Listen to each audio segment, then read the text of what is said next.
ప్రభునందు ప్రియులైన మీకందరికీ యేసుక్రీస్తు ప్రభువారి నామంలో శుభవందనాలు తెలియజేస్తూ ఉన్నాం.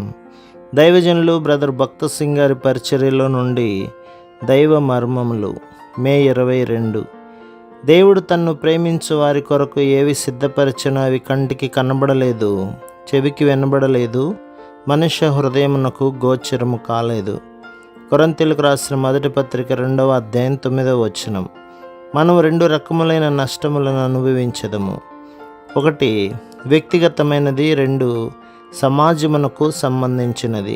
విశ్వాసులముగా మనమందరము యేసుక్రీస్తు ప్రభు శరీరంలోని అవయవములమని దేవుని వాక్యము సెలవిచ్చుచున్నది.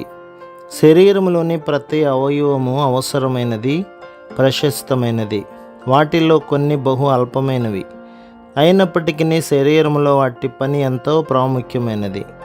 ఒక్క అవయవము శ్రమపడినచో శరీరములోని ప్రతి అవయవము దానితో పాటు శ్రమపడును.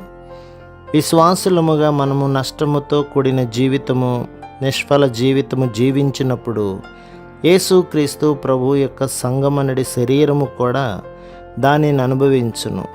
మన నష్టము సర్వ సంఘము యొక్క నష్టమే. అదే విధముగా మనము కోల్పోయిన దానిని తిరిగి సంపాదించుకొనినప్పుడే సంఘమంతయు మనతో పాటు ఆనందించి మన ఆశీర్వాదంలో పాలు పొందును. మరియు ప్రభువైన యేసుక్రీస్తునందు మనకొక గొప్ప ఆత్మీయమైన స్వాస్థ్యము కలదని మనం ఎరుగుదము. అది అక్షయమైనదియు, నిర్మలమైనదియు, వాడబారనిదియు నైన పరలోక స్వాస్థ్యము. ఏ మానవుడునూ దానిని పూర్తిగా గ్రహించలేడు. అది ఎంత గొప్పదనగా దాని విషయము దేవుని వాక్యం ఇట్లనుచున్నది. దేవుడు తన్ను ప్రేమించు వారి కొరకు ఏవి సిద్ధపరచునో అవి కంటికి కనబడలేదు, చెవికి వినబడలేదు, మనుష్య హృదయమునకు గోచరము కాలేదు. కొరింథీయులకు రాసిన మొదటి పత్రిక 2వ అధ్యాయం 9వ వచనం. అయినను మనకు పరలోక స్వాస్థ్యము అనుభవించుట తెలియక అపజయముతోనే తప్పిదములు చేయుచూనే మన బ్రతుకులు ఇంకను కొనసాగించుచున్నాము. దీనివలన దేవుని సంకల్పమునకు ఆటంకము కలిగినను ఆయన ప్రేమ ఎన్నటికీ మారదు. ఇర్మియా గ్రంథం 31వ అధ్యాయం 3వ వచనంలో దేవుడు ఇట్లు చెప్పుచున్నాడు, శాశ్వతమైన ప్రేమతో నేను నిన్ను ప్రేమించుచున్నాను. మనము మారిపోదుము కానీ ఆయన ప్రేమ సంకల్పము ఎన్నటికీ మారదు.